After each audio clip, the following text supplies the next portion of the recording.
Welcome back, everyone. Hopefully you're feeling a little bit better today, as we all had to wake up early for the race yesterday, which was Sunday. Today is Wednesday, but today for us is Monday. So hopefully that makes sense. We're going to crack on talking about the race because there's a lot of talking points. Whether it was good or not, that's open to interpretation. But we also have the cost cap scandal. Everything is coming out right now live as we're speaking. So, we're going to bring you all of that, all of our thoughts. If you are watching us on YouTube, like, comment, subscribe, the usual stuff. If you're listening to us on Apple Podcasts or Spotify, give us 5 stars. It really does help us out more than you could imagine. And give us a follow on social media. Just search Racecast in TikTok, Instagram, Twitter. We'll be there. We actually did quite a few Instagram lives this weekend. We did a live stream through qualifying, which was really good. We had people getting involved and we were just having discussion throughout it all, basically. So, we're going to do more of that in the future. So follow us to get involved. I'm not going to bore you anymore. Let's carry on. All right, guys, welcome along to a brand new episode. Hope you guys are good. Before we get into talking about F1, Luke, you've painted 1/3 of the wall. DIY skills, not too bad. Why only a third? Mm-hmm. So if you're watching on YouTube, you will see it painted, So basically, if you are a regular YouTube viewer, you'll know that the sign, which in real life, we can vouch, looks really cool. It's sick. On camera, against that white wall, looks fucking dreadful. It's really washed out, isn't it? No idea. Yeah, I'm pretty sure there might be something we can do on the camera to actually fix that. But I thought the easiest way was just to paint the wall black. The wall behind the cameras, I've done a feature wall, which is like this cannonball grey colour. So I thought I didn't want the rim too dark with both these walls. So I thought, what can I do to make it more interesting? I thought, keep behind us white. Looks nice, aesthetically pleasing on for the cameras. And then that looks really cool to make the sign pop. Well done. It looks good. Yeah. Comment down below. What do you think of Luke's artwork? Skill? I wouldn't call it artwork. I'm not going to be hanging that in the Louvre. Right. Guys, I hope you're good. There's a lot to talk about. And actually, this might be one of our most exciting episodes to date because there is things which are still going on whilst we're recording. So what we're talking about now, stay tuned to the end because we may have updates all throughout this podcast, which is really exciting. Yeah, even though I guess if you are listening, it's Wednesday. You already know. However, from a podcast point of view. Yeah, you want to hear our opinions. And we want to hear yours. So if we say something, obviously it is Monday, so it might have changed, but our opinion would still stand. So get involved because I'm sure you have opinions. Comment down below, call us idiots, dickheads, whatever. So long as you're getting involved, we appreciate it. Before we get into talking about the Japanese Grand Prix, let's touch on the cost cap. So currently 30 minutes ago, as of, so we know that teams that are in compliance are Mercedes, Ferrari, McLaren, Alpine, AlphaTauri, Alfa Romeo, Williams and Haas. Teams in a procedural breach is Aston Martin. Which my understanding is, for those of you that don't know, I kind of don't know, but my understanding is that a procedural breach is you basically filled the paperwork out wrong. Yes. So there's, they couldn't compute what you were putting down on paper and basically what you had done wasn't correct. Correct, yeah. But that doesn't mean they necessarily overspent. No. That's my understanding between the... However, the teams in procedural and minor overspend breach is Red Bull. So what does this mean? Currently we're waiting for the outcome of this and we'll get this on the podcast. You're still here out 48 hours later. Anyway, procedural breach can result in financial penalties and or minor sporting penalties in case of aggravating factors as detailed in the financial regulation. Have you actually seen the actual penalties from the regulations? Because I can give them to you. Oh, go on then. Okay, so this is for teams that are found in a minor breach. So these are the potential penalties. So this is Red Bull, basically. This is what Red Bull might find themselves on the other end of. So, this one's just a public reprimand that essentially a telling off. Slap on the wrist. Yeah, I mean, have they not already had a public reprimand? Everyone knows they've breached the cost cap. Well, yeah. Like what the FIA going, that was bad. That's not going to cut it. And I think, even if you are a fan of Red Bull here, right, you have to take the glasses off and look at the integrity of the sport from like a holistic perspective. Christian Horner must be thinking, I look like a right dick here, because he was basically that in Singapore. No, we've done nothing wrong. We're all good. We've made no. Well, actually, you have. That's one of my favourite parts of it. Just quickly before you talk about that, let's just say it's less than 5%. Okay, they've gone over. But you worked out earlier, that's the equivalent almost what? It's like, so we don't know, and I will finish the penalties. Sorry. But yeah, it's less than 5%, could be anywhere up to like 7.2 million. It's not much, really. That is a huge amount. It hasn't been confirmed yet. There are rumours floating around that it's 1 to 2 million, which in my opinion is still a fair amount of money. Still a good amount, yeah. But yeah, so a public reprimand. Deduction of Constructors' Championships points awarded for the championship that took place within the reporting period of the breach. That would be 2021. Deduction of Drivers' Championship points awarded for the championship that took place during 2021. Could put Max's title at risk. He is only 8 points ahead of Lewis. Whether they'll go down that route or not. Suspension from one or more stages of competition, excluding the avoidance of doubt the race itself. Fuck knows what that means. Limitations on... If you want Luke to come around and teach your kids how to speak, then... I mean, that doesn't make sense. I'm sorry. Suspension from one or more stages of a competition. There's only one stage in Formula One. Excluding for the avoidance of doubt the race itself. That's what it actually says. So realistically, it's either going to be financial penalties or you're going to get points deducted. No. Limitations on ability to conduct aerodynamic or other testing. So, that could basically they might have very little wind tunnel time. I mean, they're going to win the Constructors' Championship. They're already going to have very little wind. They look like they're really struggling in that area. Or. So both these could happen. So you could have like limitations on the aerodynamic test abilities and a reduction of the cost cap or. Okay. So look, there's a few routes they can go down here. A reprimand is not going to cut it, in my opinion. I mean, there's that clip that you were just watching before we started the podcast of Ross Brawn saying... Basically, anyone that breaches it will get disqualified, essentially. Was that not what he was saying? And this is, Ross Brawn is like, basically, he did an interview however many months ago about this, and he said anyone who is found to be over the cost cap will be either points deduction or disqualified. So if this comes out, actually, we know now that Red Bull have broken the rules. They have overspent. That's now come out. That's clear. Yeah, that is fact. It is no longer speculation. No. Christian Horner is literally doing that Homer Simpson thing when he's going back into the bushes now after what? Yeah. Surely they have to take drastic action here. Well, not drastic action, but they have to put their foot down here and show that they're taking this seriously. Yeah, and I think that's the important part, right? This is their time to set a precedent. Yeah. Right. So now we're all going to learn, however the FIA react to this, we're all going to learn how serious the cost cap actually is.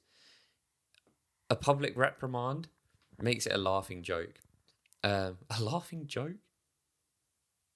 A laughing stock is what I meant to say. It's either a joke or a laughing stock. Not a laughing joke. But jokes could be funny, so you would laugh at a joke. Well, they should be funny, not they could be. Yeah, you never know. In your case.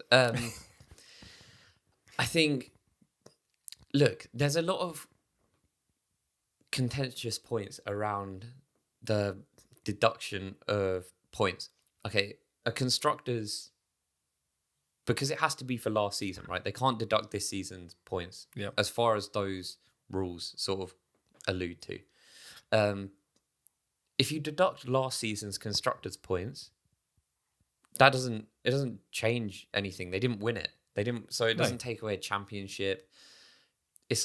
They've already benefited from finishing second in terms of prize money for this year. Can I touch on something here? Yeah. And this is what is really baffling me when people say this to me, okay?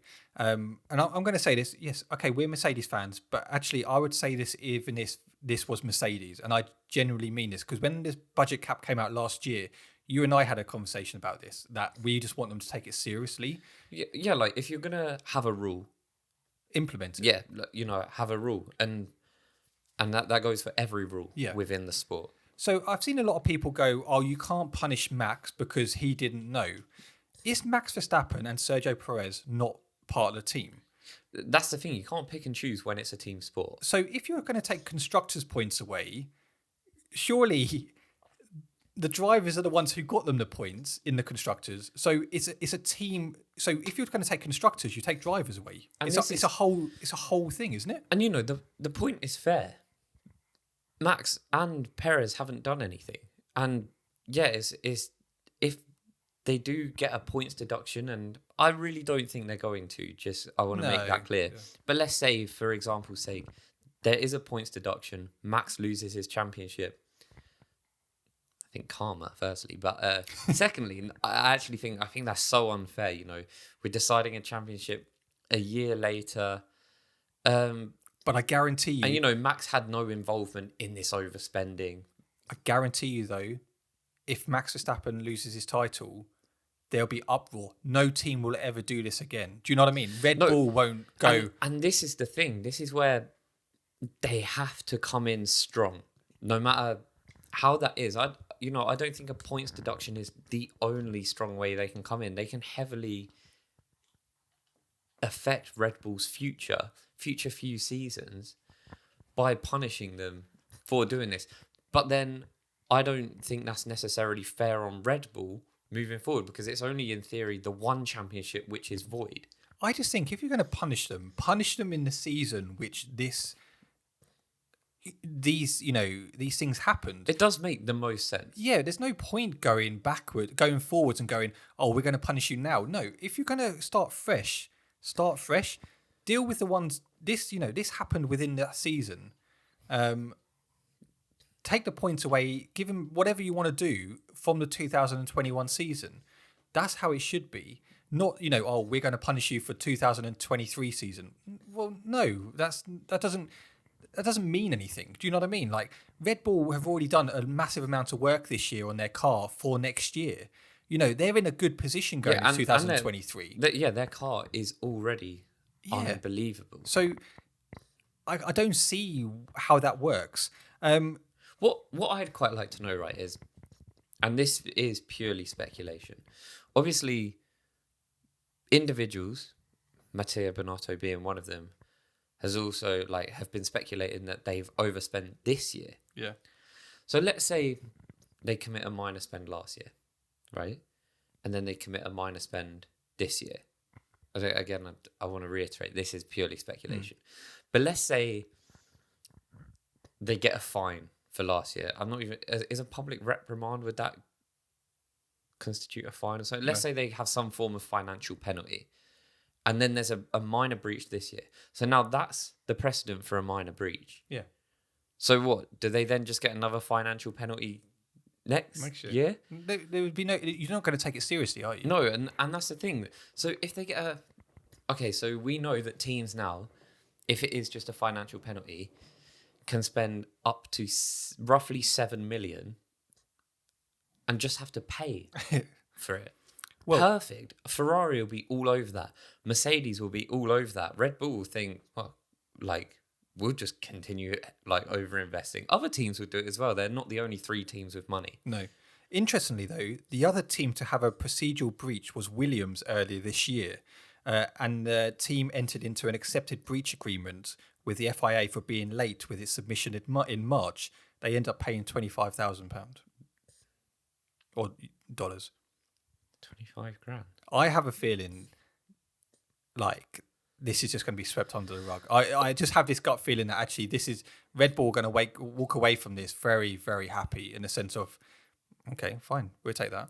And also, if any of you are familiar with accountants, they will obviously do everything in their power to make this look like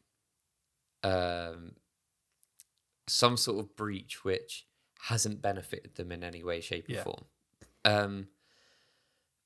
But the procedural breach is, okay, they should be fined. 25,000 doesn't sound anywhere near enough if we are going to take all of this cost cap malarkey seriously. You know, everything involved. Procedural breach, okay, it's a breach in one way or another.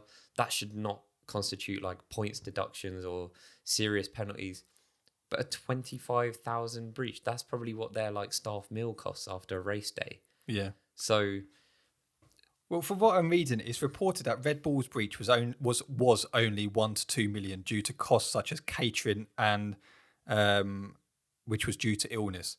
I mean, well, there you go. I told you they'd make it seem like it was. It's just, do you know? Should we move on? We'll come back to this later on because I think we could have a full podcast just on this alone. And I do want to know your thoughts as well. Listening, I mean, you can DM us on Instagram or tweet us or comment down below if you're on YouTube. But how important do you think the FIA's response actually is? You know, do you think, okay, it's only 1 to 2 mil, they should just not let it go, but they shouldn't have a serious punishment? Or do you think they need to come down hard and be like, right, you know, this is unacceptable and we can't allow teams to think that they can get away with this? Be it like, here's the complicated thing, right? Because what if they were just £1 over? That's a minor breach. Oh, I mean, £1 is like, if you're over, you're over. It has to be a sum of money that gives them some sort of material advantage. Yeah, I mean, £1's not going to do that. I think anything from like 500,000 to 1 million is something which you're looking at and going, okay, that can give you an advantage. Yeah. I just think, you know, I know people here are going to be thinking, oh, they're just Mercedes fans. They want Lewis to win his 8th title, blah. You know, that's not the case. And I actually think that would be one of the worst ways for him to win his 8th title. That is, you know, he lost it in the worst way, and that would be winning it in the worst way. No, so that is not the case. And if Lewis wasn't in the title battle last year and Charles Leclerc won it, I would honestly still feel the same. Yeah. But it's cheating. I just think there are rules in place. It's the fact that, you know, there's no transparency, is there, from teams? You look at Horner. In Singapore, he was so adamant nothing was wrong. Interestingly, though, there must be something going on because Toto Wolff and Bonotto were not in Japan this weekend. That is true. They were. And Zach Brown wasn't either. Yeah. Although there was rumours that he was at another race for McLaren. Oh, was he? Yeah. Forget F1, I'm not like... But yeah, pretty much. I feel like there's something here. And if the FIA then come out and go, okay, we're just going to let them go, I don't think Ferrari and Mercedes are going to let them go get away with some sort of financial breach or whatever. Fine. No, and I'm not being funny. Every team has got to be thinking, that's not acceptable. No. There can't be, besides AlphaTauri, like, oh, we actually support this. But... I think it's very good for them, yeah. But they will learn. Yeah. They will learn from it. Just forgive them. Forgive and forget. But I think every team is really going to be probably not too pleased. No. You know, we can look at... I was reading up about different cuts that teams had to make. You know, like Mercedes had to sack people. Yeah. People had to lose their job simply for teams to comply. Or simply for them to be able to comply with the cost cap. Now, when you look at it from that perspective, you think that one team is now saying, oh, we can just get away with a breach. And the others are having to make these horrible decisions of like ending people's careers with them just so they can work within the rules. And I think it's immoral to just go and break the rules like that. No, I agree. Red Bull have just announced, they've released a statement. We note the findings by the FIA of minor overspend breaches of the financial regulations with surprise and disappointment. Yeah, okay. Our 2021 submission. Wait, whoa. The only people they should be disappointed in is themselves. Yeah. Our 2021 submission was below the cost cap limit, so we need to carefully review the FIA's findings as our belief remains what the relevant costs are under the 2021 cost cap amount. We will respectively follow while we consider all the options available to us. I mean, interesting. I wish this had come out on the Wednesday, because think of the interviews that we would have got on Thursday, Friday, Saturday, Sunday. Yeah, but this is why I don't think they did it. No, they absolutely postponed it for the sole purpose to let us focus on the race and let everyone focus, which I kind of understand. Yeah. But from an entertainment perspective, it would have been amazing. So we'll come back to this. Shall we talk about the Japanese Grand Prix? Yeah. I think because obviously we can just go on for this for hours. The Japanese Grand Prix, I was pretty happy with it in the end. Well, I thought it was quite good, apart from obviously the hour and a half race on delay on Sunday. Let's start off with practice. I feel like I'm literally, my head is killing. For any of you who don't know, I've currently got a headache, so I feel like I can't even speak properly right now, and it's probably showing or hearing. It's hearing. Practice. It was a rain practice. I didn't watch. I mean, who was up for that any early? of you, if you're listening in probably the States and the UK, no one surely woke up for FP1 and FP3. No. I didn't. I obviously saw, FP1 was a very wet one, wasn't it? Alonso P1. Yeah. I mean, the Alpines have looked good all weekend, but let's go on to qualifying, because practice, as you say, it was wet. It was really hard to determine what was going to happen. You saw a lot of cars go off, Ferraris go off. It was a strange one, because you had, obviously really wet FP1, kind of wet FP2. The Mercedes looked unbelievable. Yeah. They were like 8/10 quicker. Which no one was expecting at all. But what I was expecting was for them to not be as quick in qualifying. So they never failed to amaze me. FP3, bit of a strange one again. And then, we come to quali. And I thought quali was it was one of those intense ones where you didn't really know how the grid was going to set up, because there were some people on the cusp. George almost went out in Q2. Yeah. Well, we did, as we said earlier, we did a live Instagram live.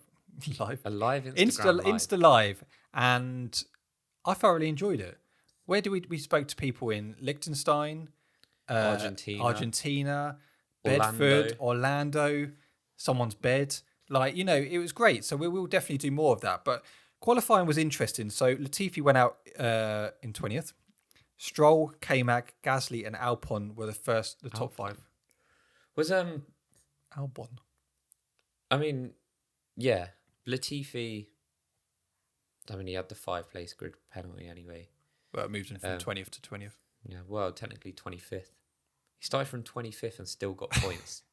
We don't talk about that. That man. We will get onto that. The Williams didn't look too clever around that track in quali. Stroll. He didn't have he went out at P19. Yeah, nightmare. Yeah. When you're looking in Q2, Danny Rick went out, Bottas, Tsunoda, Zhou, and Schumacher. Obviously, the AlphaTauris had real issues with their front brakes. And both those guys were very unhappy. Yeah. Into Q3, Seb. Do you know what? It's the most wholesome content I think I've seen in ages. Seb on his final Q3 lap. And he's just going around. He's having so much fun. I loved it. I love that man. I think I'm really going to miss him next year. I mean, I was also looking at a stat. He's had such a large amount of points for Aston Martin this season, comparatively to Stroll. Yeah. So, is it too premature for him? I don't know. I think he could still do a good job. I think he could if he was given a good car. I think if he was someone like, he could go to the Alpine. Yeah.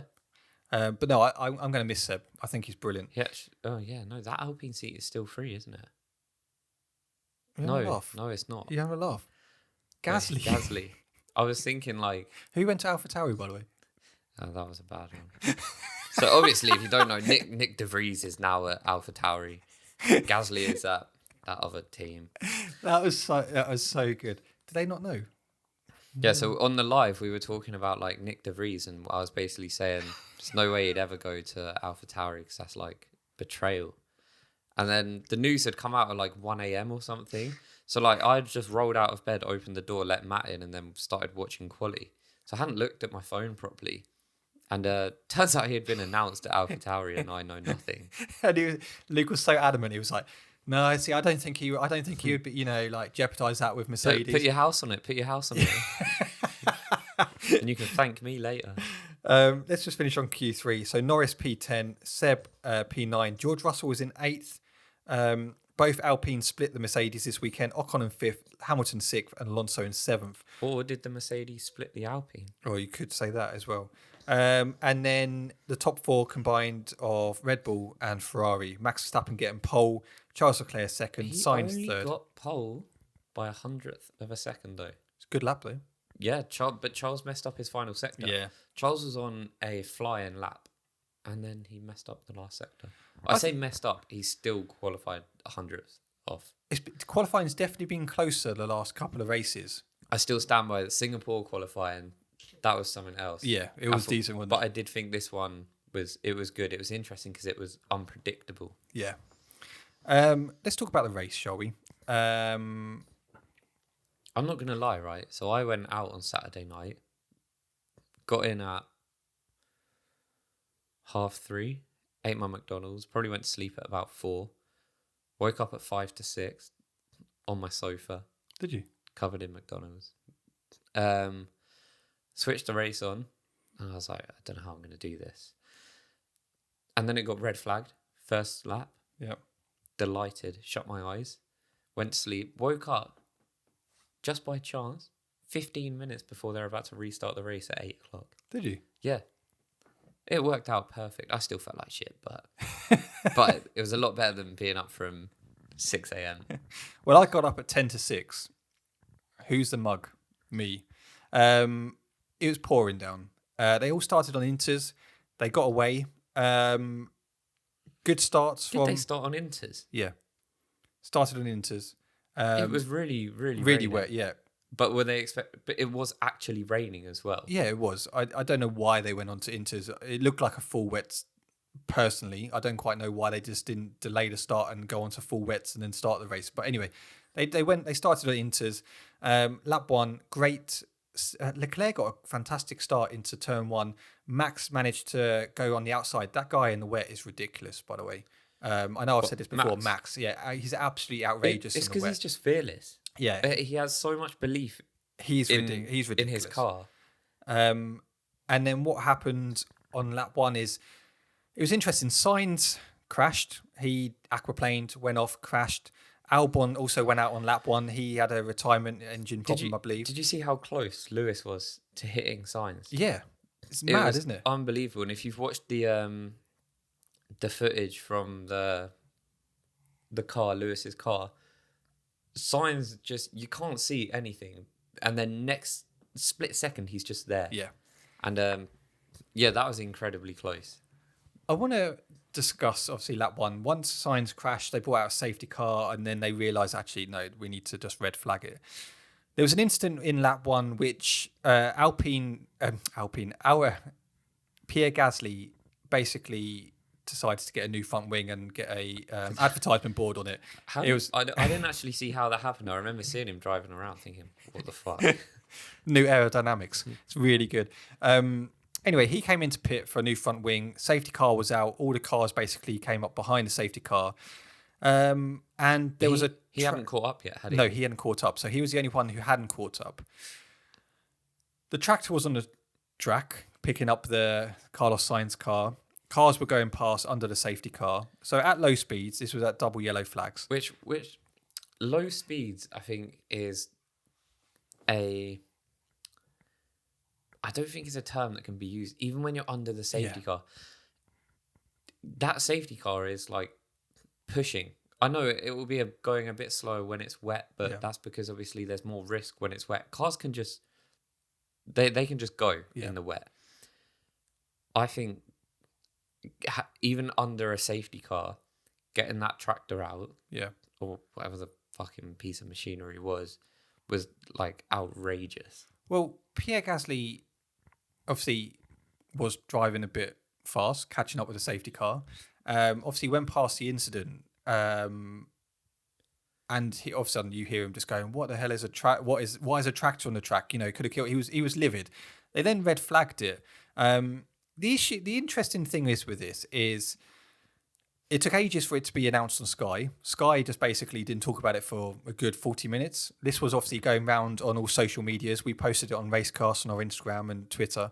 I was And asleep at this. Luke was asleep. The interesting thing about this is I've discussed this before in previous podcasts. If you listened to this before, is I don't think a tractor should be on the track when cars are there. Full stop. I'm at the feeling that actually you can't. Granted, you can't red flag everything, but if if a tractor has to go onto the track, you know, you shouldn't have cars going round. I know they keep touching on obviously Monza. The tractor was on, but it was a nice sunny day. And actually, what really found it weird was people like Johnny Herbert, Paul di Resta were kind of like saying, "Oh, Pierre Gasly is going too fast. You know, it's a 50-50 blame." It's not a 50-50 blame. They are two completely separate incidents. Yes, granted, Gasly was driving fast. He takes accountability for that.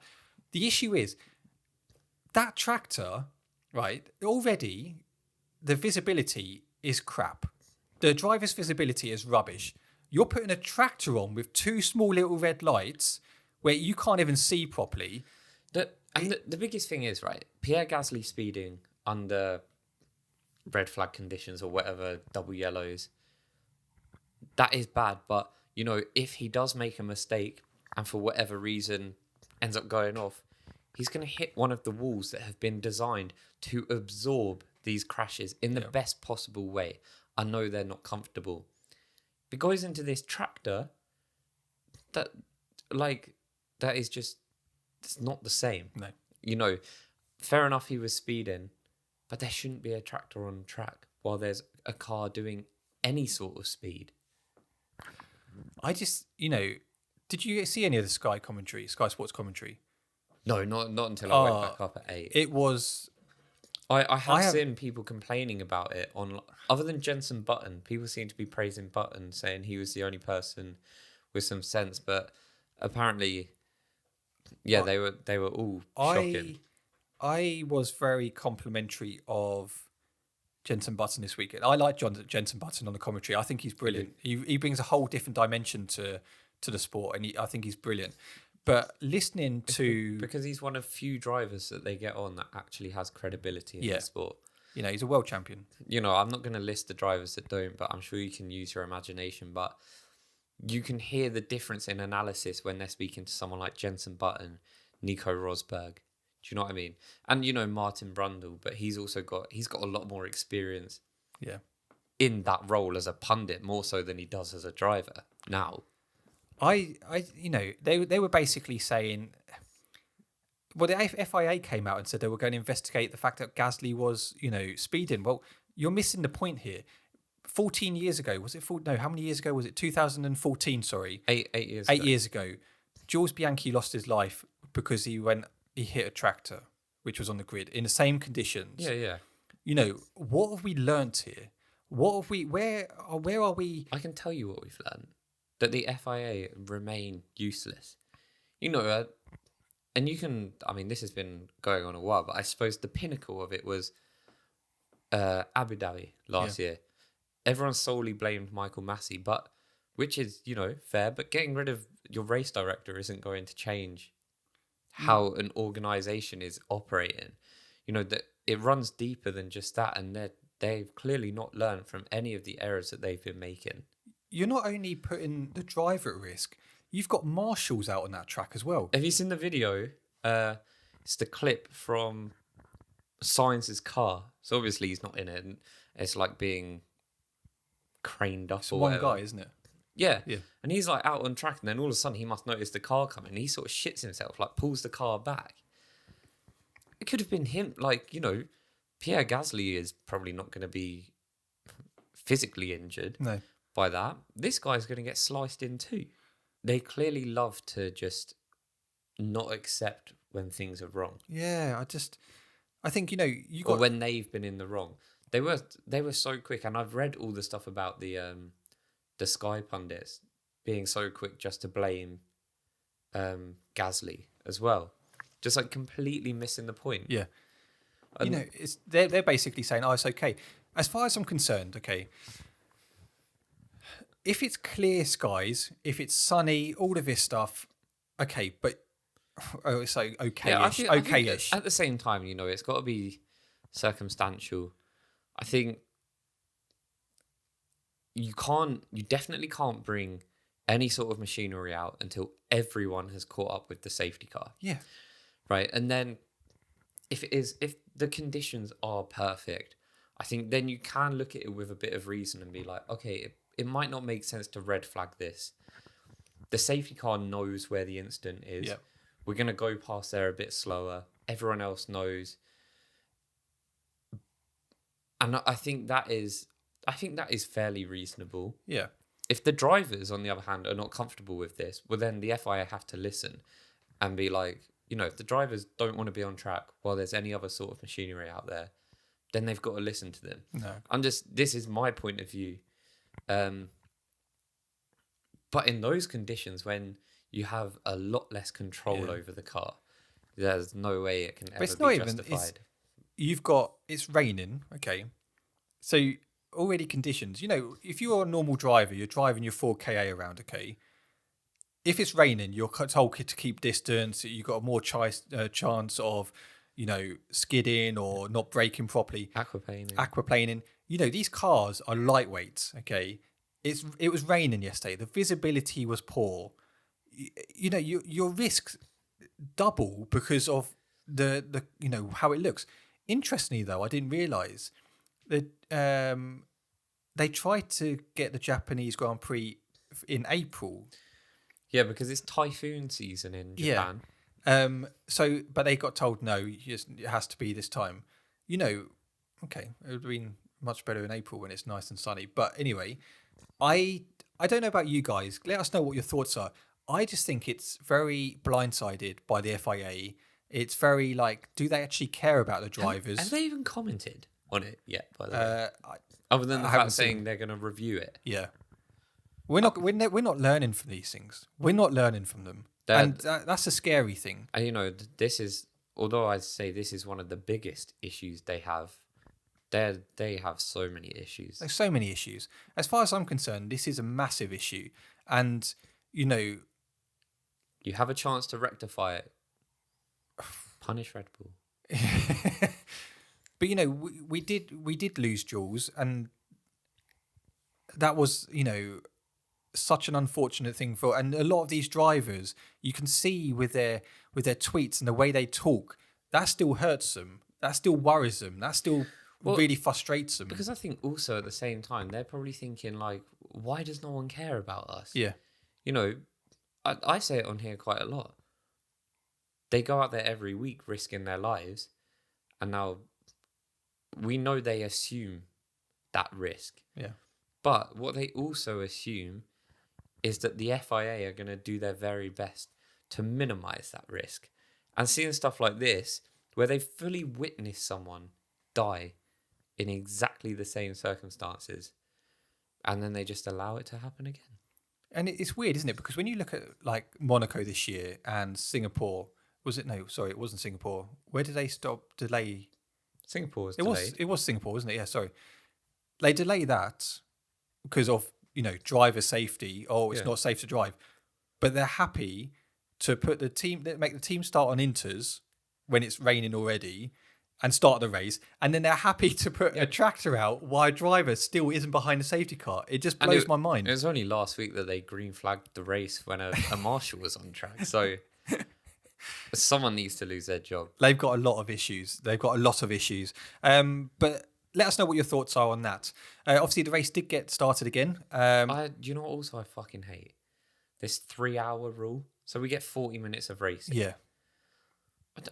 3 hours, I don't think it's long enough to allow weather to clear up and then allow the track to, dry a little bit, then allow the safety car to go out there and then allow the cars to do a few laps. It's not long enough. Yeah. And the only people that get affected by this, by the way, are the fans. The drivers want to race. Everyone knows that. No driver is looking at his clock thinking, fucking hell, I wish it was dinner time. I just want to go home. They want to be out there and race. Well, Otmar was like, let's just go.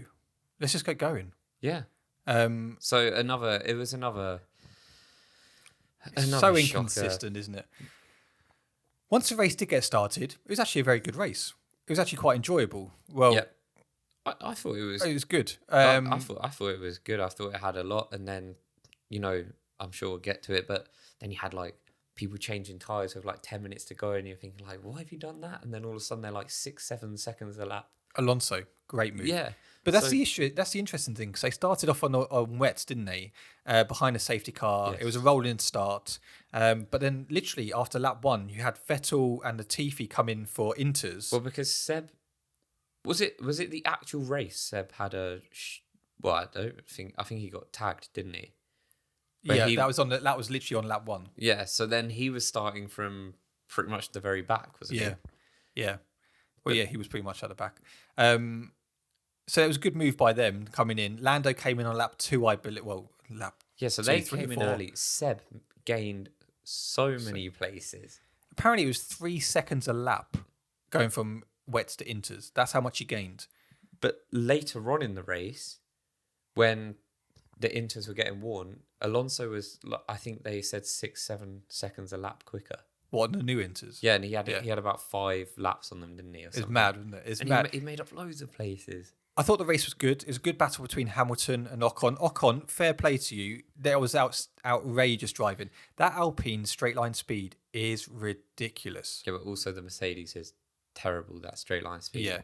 It was really quick through those corners. And did you see the interview with Ocon after? No. He was literally like buzzing like a kid at Christmas. He was like, it's so good.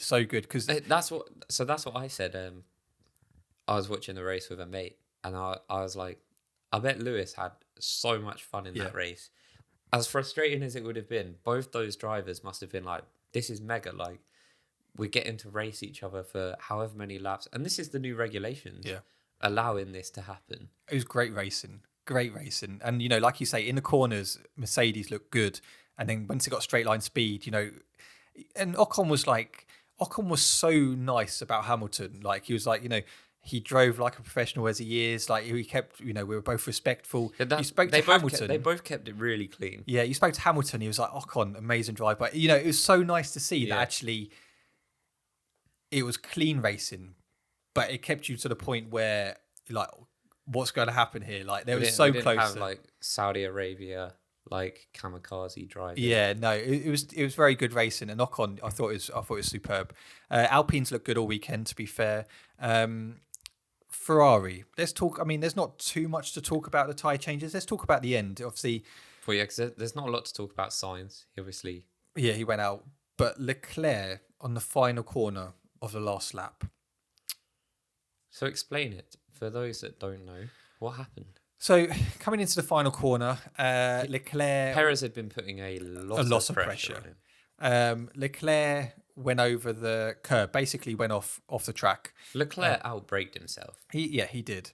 And this was deemed that he gained a unfair advantage. My gut feeling is actually he was already ahead, and how much of an advantage can you gain? Because even when he came off, he had his back end went. Perez was literally right there. So this is where we disagree. Do you think? I think he was right to receive that penalty. Do you? So my interpretation of it was, well, Perez pushed him into a mistake by, Perez is quicker than him. Yeah. Charles then braked too late into that last corner. Perez didn't. Perez took it all cleanly. He did it fine. He came round. Charles comes out in front of him and then obviously shuts the door on him, which I thought, well, that's not really fair because, you know, you've been forced into that mistake and Perez has done everything cleanly. Had you have taken that corner, I'm sure Perez would have taken it cleaner because the car was quicker. The tyres were holding up better on that Red Bull and he would have actually got you. So you think he actually would have got... I think Perez would have overtaken No, him. I don't think so. I think if Leclerc took that line cleanly, he just had it around to the corner. He would have just got it to the finish line. I can't see how much of an advantage Leclerc got out of it. But then he couldn't take the corner cleanly. He knew that Perez was coming. Yeah. And he tried to brake late to take more speed into the corner. And he ran off. And then he shut the door on Perez, who... I thought it was fair. The only thing I didn't like is that they were so quick. Why did we have to wait hours and hours for Perez's decision last week? Yeah. We have to wait so long for some decisions. Because the championship was decided. And this one was decided like that. And I'll tell you what, right? I want every decision to be decided that quickly. I'm not knocking how quick it was decided. I'm knocking the circumstances. So, okay, that's interesting. Let us know what your thoughts. Did he deserve the penalty or was it harsh? I have seen a lot of debates. Some people were like, this is well out of order. Yeah. As soon as the incident happened, I said, that's not fair. No. And believe me, I wanted Leclerc to finish in front of Perez. But at the end of the day, I just felt, nah, that's not on. Perez deserves that place. Max Verstappen won by about 20 odd seconds. It was he holds mental the race. record for the biggest gap over of a win. Is it? It was 26 seconds in Suzuka. So no one's ever won by that amount before. It's phenomenal race by him. So let's talk about after the race, shall we? Because throughout this race, they were talking about it's, half points. You're only going to get certain amounts of points for this, 3/4 of points for this because you haven't completed this. So everyone was kind of like, okay, fine. It's better than we had in Spa last year. You actually seen racing, so that's fine. After the race, drivers were getting their interviews. Max said, Johnny Herbert. Like, I didn't mind Johnny Herbert, but until yesterday, I've lost all respect for that man. Why? What he was talking about Gasly and the whole tractor. He was like, he's got to slow down. It's like, no, you're completely missing what the actual issue is here. I didn't hear that part. I was asleep. He did his post-race interview with Verstappen. Verstappen went off. Perez came in, and then all of a sudden Leclerc was going to come across, and he was like, "Oh, Max, you're world champion." It's like, yeah, it broke it. It was a very underwhelming. Yeah, it was like, oh, really? And then they still weren't sure if he was actually world champion. Max then gets to the cool down room, and he's like, no, not world champion. And then someone comes in and is like, yeah, you're world champion. He's like, am I? It's just really bizarre. Because I find it really sad because obviously everything that happened with Max and Lewis last year, Max fully earned and deserved his championship this year. I'm not saying he didn't last year, but what I'm saying is he's been mega this year. He's been phenomenal. To then not have the opportunity to cross that line and hear the crofty, famous lines of "You're the Max Verstappen champion 2022, whatever." Do they normally do I guess it's because it's normally towards the end, but I always think of the fireworks going off when they're crossing the line and stuff. And I feel sad that Max didn't have that he could get his celebrations over the radio, that we're not going to hear that. Do you know, over the years, we've heard Lewis and we've heard Max last year and Seb. I find it sad that actually Max was deprived because of the FIA not making the rules clear enough. Yeah, he's missed out on that. And I still don't. I'm not even sure if anybody knows if they did even actually follow the rules. Yeah, there are so many conflicting stories. I have no idea, but look, at the end of the day, he was going to win it. Max was going to win it anyway. They could have given it to him 10 races ago. Yeah, no, and he's a worthy champion, and he's been outstanding. He's gone to a whole new level this year, and I'm happy for him. I'm not a massive Max Verstappen fan, but I'm delighted, and I think he fully deserved it. So At the end of the day, like the best person deserves to win. Always. you respect greatness. Yeah, I do, and I think you can, you can see Max absolutely has it. Yeah, he's outstanding. I He's have just seen a outrageous. well funny tweet though. Yeah. Because the 1 to 2 million was allegedly for catering. Someone just tweeted saying Adrian Stewie. I heard that somebody was making Max's birthday cake, and that's what it cost. But yeah, let us know what you thought on the race. I thought on a whole it was an all right race. Nicholas Latifi. Oh, now this is the hot topic of the week.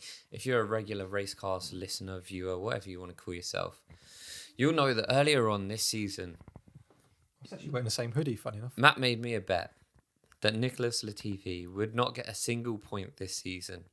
Now the man, against all odds, started from P25, ended the race in P9 and bagged himself 75% of... Well, he didn't. He got like 2 points. He would have got... Oh, it was full points, wasn't it? So Yeah. he got himself 2 whole points. He's also now not 22nd in the championship or whatever he was. He's now 20th, back where he belongs, in the big leagues. And Matt has to get a tattoo. Can I say, though, I feel like this is... Look, I'll do it. It's fine. I feel it's a bit harsh because... He's backtracking. No, I'm not backtracking. No one forced you into that bet. No. But we didn't have 100% of the race. And I guarantee you, if it was 100% full race, Latifi would not be finishing in 9th. I low-key disagree. No, come on. He started last on the grid. He was pulling away from Lando. He pulled a gap to Lando. No. No, right. You boys What, so and girls that are watching right now, vouch for me. He pulled a gap on Lando. So if you think, okay, no, I'm talking about right from the beginning, lap 1, proper lap 1. There's no way he would have finished in the points this weekend. Oh, so you want the race to just be how you want it to be? No, well, yeah. No, but no, you don't want anything to look, happen. Red Bull do it. Look, FIA do it. these- Why not MJ? These things happen. This is how races go sometimes, and I accept it. I've accepted it. that's like saying Danny Rick's win in Monza doesn't count because Max and Lewis crashed into each other. Yeah, but they had a full race. So? We only had 40 minutes of it. Yeah, but it wasn't a Spa situation. No. We Wish it still was. got to the end of the allocated time, which is rubbish. Increase it. Okay. And you got shafted. I accept it. I accept it. Because, right, and you can talk about unfair. Where was it? It was Silverstone. Yeah. Where, He qualified in Q3. yeah, Yeah. what did I bet you? Uh, So the bet was, he was running in like P8 at one point or Yeah. something. And you were like, I bet you Latifi will still finish last. And I said, if he finishes last, I will get a tattoo. Yeah. And there were some funny circumstances in that race. There was, yeah. No, don't get me wrong. It's fine. I accept it. I did, I posted that story yesterday of I've just spoken to the FIA. They've Did you told get me there's a hate for loophole. that? So many comments going, fraud. Hmm.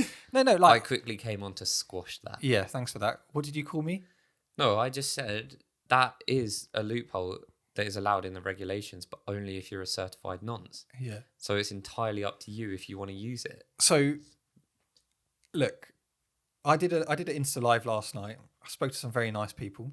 I'll get a tattoo. Obviously, you're paying because that was the agreement. I'm just going to do it myself. I got a compass and some ink. Or blood. It's going to be I'll pure. just prick it in the skin. Oh yeah, that doesn't sound like it's not sterile. No, I'll use a lighter on it first. Oh, good. And you're a nurse anyway, so if anything goes wrong, Brilliant. plaster. Septic. Lovely. Can't wait for that. No, I will get it. I will get it. And, as I said, a bet's a bet. I now hate Latifi. But no, I'm low-key happy for him. I think the guy has taken a lot of stick this year. A lot of stick.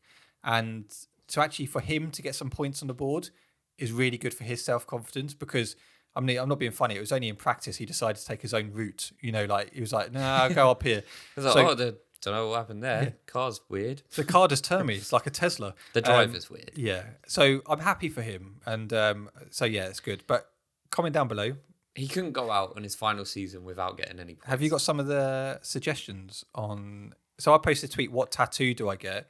Oh my god! Like you guys commented a lot, and I think it's probably the most commented comments people have said. Where did you It post was on the it? story. Give me 1 second, listeners and viewers. And one Okay. of the rules, by the way, is I'm not getting anything on my face, I'm not getting anything on my neck, and I'm not getting anything on my chest. Why? But people like getting a giant cock over your chest. I'm not going to do that. Like, come on now.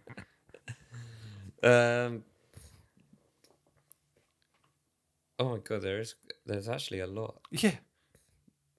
There's a lot of talks of getting some form of a Latifi tattoo. Yeah.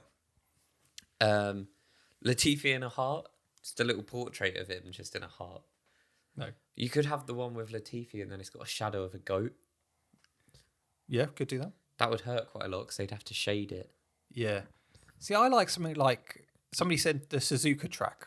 Yeah, you could. I don't mind the outline. And Do then you remember Sakura? what you could do, right, is you could have the outline of the track, right, and then have Latifi P9.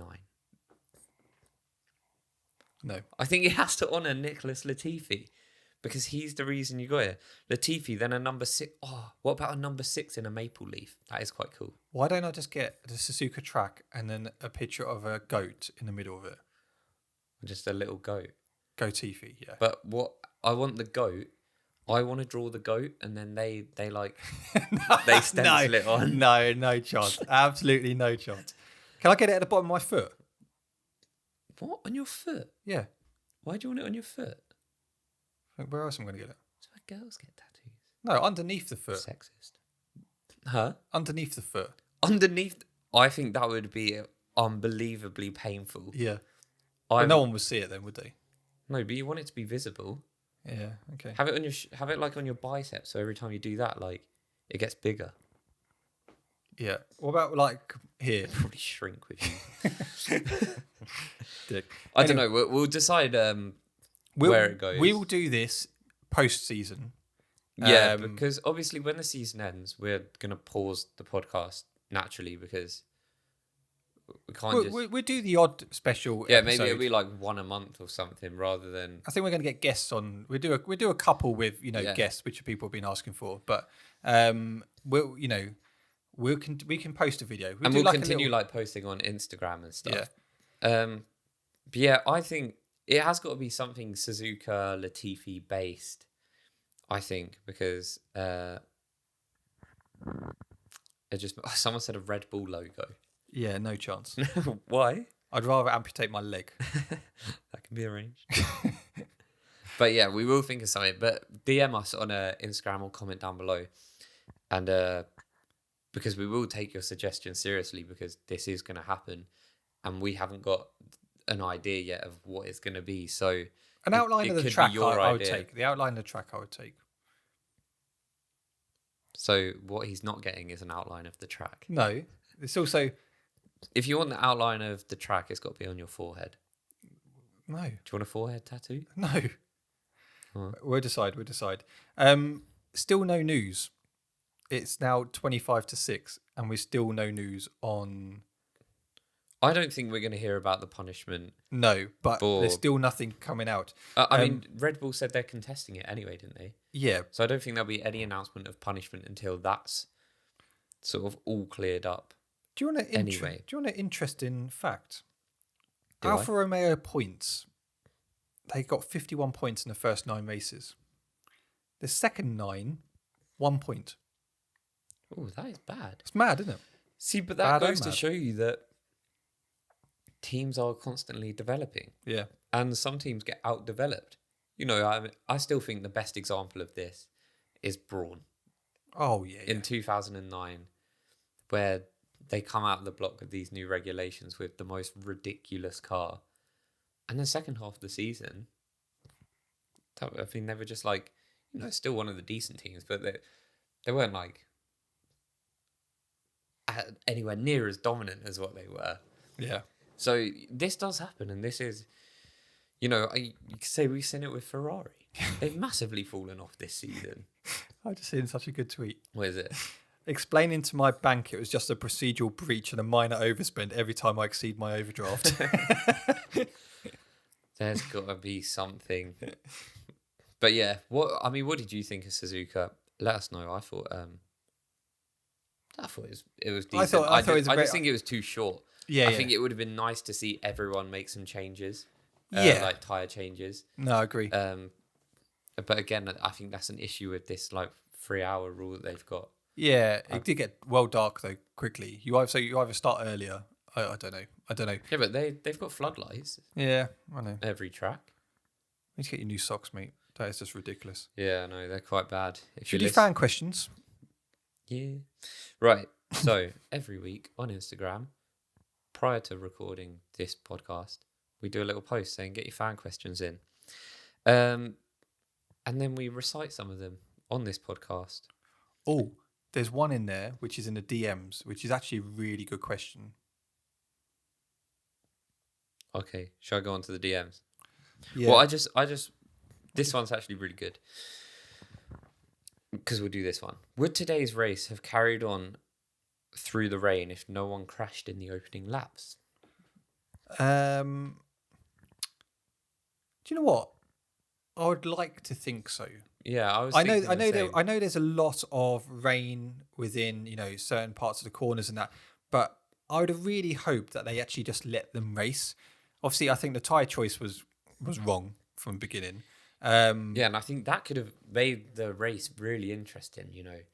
Someone makes the call to hop onto those wets. Oh my god! And it can change the race. Yeah. When you decide to make the switch on tires completely. So but I'm not sure. I think they've been way too trigger happy with not allowing drivers to race in wet conditions. But then we haven't actually seen it when they were already out there. Yeah. So I don't know. Mad respect to the drivers because their visibility is just mental. Where's this? I got it here. Okay. So this is from Ruta, I believe. Sorry if I've said your name wrong. I have a question which will not fit into one sentence and would be great if you could touch up on this sometimes in the future. So with now 24 races. I've just seen the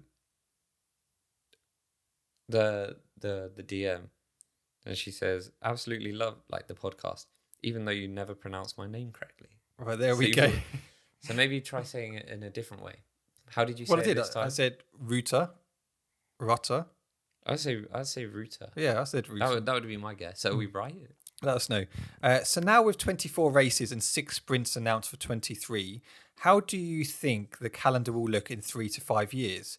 They go on to say, I get that we would love to have a race every weekend and with as much action as possible, but what toll the increased number of races will have on the drivers and the teams, having in mind that they'll be packing everything into 9 months basically. Also budget cap in mind with current travel and living costs where teams are switching continents every second race and all that. Do you think increasing number of races has any other reason than pure cash? After all, famous words spoken by Sir Hamilton himself, cash is king.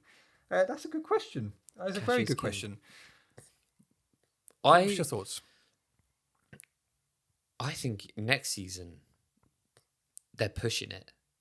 They're pushing them to their limit. We don't have to wait any longer than 2 weeks for a race next season, other than summer break, I think. I mean, it's good for us. Yeah, it is good for fans, but then does it actually, have a knock-on effect on the sport as a whole, which these mechanics are going to be fatigued, demoralised. They're not seeing their family, having to work all long hours, travelling around the world, jet-lagged. It could start impacting performance. And then you look at the implications that it does have on cost cap. Teams are having to spend more because there's more travel. Yeah. But then maybe there's less money to invest in development and, it's stuff like that which I think you only really start to think about properly when you're put in a situation like this. Because if I was just like down the pub speaking about it, I'd be like, I want to race every weekend. Naturally. I think from a fan point of view, we would love a race every weekend or every other weekend. But then from a realistic... It's not realistic. And I think 24 is going to be really interesting to see next year how that goes. I think 24 has got to be your max. You can't have any more than that, because that, unless you're going to invest in more staff and increase the budget cap. So, for example, pit crews, you're going to basically just have 2 lots. Yeah, and it's like, oh, you're working this week, you'll work that week. Oh, can I go to Canada? No, you're but then at Silverstone. Oh. Then teams are having to spend so much more. Yeah. And then I just don't think that works. I just think they've got to. I get it. They're looking at financials. Oh, we'll go here, there. We'll increase brand awareness, get more people into Formula One, more sponsors, more money through ticket sales. But there comes, but you see it in other sports. Football, for example, the schedule last year. I'm a Liverpool fan, so we got far into every competition. Got to every final possible. Yeah. The schedule was outrageous. But I suppose you look at this Premier League season. You got the World Cup. Yeah, like slap bang in the middle of it. Yeah. Because money. Yeah. That's the only reason. That's the only reason we're in Qatar. And I get it. I get the money thing. That's fine. There's huge costs in these sports as well. But you have to sometimes put the money aside and look at what is right for everyone involved. I agree with you. And I think in 3 to 5 years' time, I hope that they haven't added any more to this type of calendar, because I think, like you say, it is relentless for the teams. Yeah. I think 24 races and you'll get a race every other week is, from a fan point of view, is good. It's brilliant. I'll take that. See, I don't like missing a race, but when you have a race every weekend or whatever, it kind of scuppers your plans a bit. Do you know what I mean? Like if you go away, you're like, I'm going to miss a race or something. And at the same time, sometimes it makes you more excited for the next race. So you're like, oh man, I got to wait an extra week. And then it's the excitement. It's like, and then it comes around and you're like, I think we've been 2 weeks without racing. I'm so excited. I think every week would be a bit like, okay, it's a lot. It's a lot. Yeah, it's like, do you want to go out this weekend? Can't watch in the race. Yeah. Or what about next weekend? No. Race. Weekend? No, race. 6 a.m. What? No, it's a good question. Let us know what your thoughts are. Would you like more races to the calendar, or do you think 24 is a cutoff, or do you think it's too much? I think 24 is just manageable. I think 20 to 22 is a good amount of races. So yeah, it's going to be interesting. Yeah, 20 anywhere from 20 to 24. Yeah. I mean, considering we used to have like 17, 18. Yeah. I'm enjoying more races, but let's not take the piss out of all the people involved in the sport. Now, before we wrap up, is there any update? Mate, I'm really disappointed. I was actually really looking forward to actually giving some updates. It doesn't seem...